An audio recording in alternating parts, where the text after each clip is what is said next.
ఒకరోజు మాత్రమే సమయం ఉంది. రాజధాని ప్రాంతమైన గుంటూరు జిల్లాలో ఎన్నికల నిర్వహణకు అధికారులు అన్ని ఏర్పాట్లు చేశారు. జిల్లాలో జరుగుతున్న ఏర్పాట్లను దగ్గరుండి సమీక్షిస్తున్నారు కలెక్టర్ కోన శశిధర్. ఎన్నికల నిర్వహణకు రాజకీయ పార్టీలన్నీ సహకరించాలని కోరారు శశిధర్.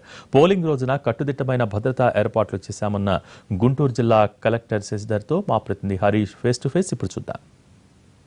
అమరావతి గుంటూరు జిల్లా రాజధాని కేంద్రంగా జరుగుతున్నటువంటి సార్వత్రిక ఎన్నికలకు అధికార యంత్రాంగం మొత్తం అప్రమత్తమైంది. ఒకవైపు పోలీస్ భద్రతా బందోబస్తు, ఇంకోవైపు కేంద్ర బలగాలు రక్షణ నడుమ సార్వత్రిక ఎన్నికలను విజయవంతంగా నిర్వహించేందుకు జిల్లా యంత్రాంగం రెడీ అయింది. ప్రస్తుతం మనతో మాట్లాడేందుకు జిల్లా కలెక్టర్ ఉన్నారు. సార్, జరుగుతున్నటువంటి ఎలక్షన్కి సంబంధించి ఇప్పటికే దాదాపుగా ప్రచారాలన్నీ కూడా పూర్తి అయిపోయినాయి. ఇప్పటివరకు కూడా ఎటువంటి అవాంఛనీయ సంఘటనలు జరగకుండా కూడా భారీగా ఏర్పాట్లు చేశారు. ఇంకా రాబోయేది రేపు జరిగే పోలింగ్కి ఎటువంటి సన్నాహాలు చేశారు?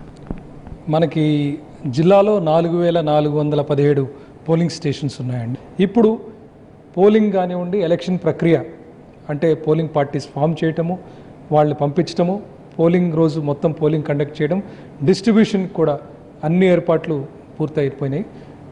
స్మూత్గా, పీస్ఫుల్గా, సజావుగా ఎటువంటి ఇన్సిడెంట్ జరగకుండా పోలింగ్ కండక్ట్ చేయడానికి అన్ని చర్యలు కూడా తీసుకుంటున్నామండి. మొత్తం మనకి జిల్లా వ్యాప్తంగా చూసుకుంటే కనుక ఎన్ని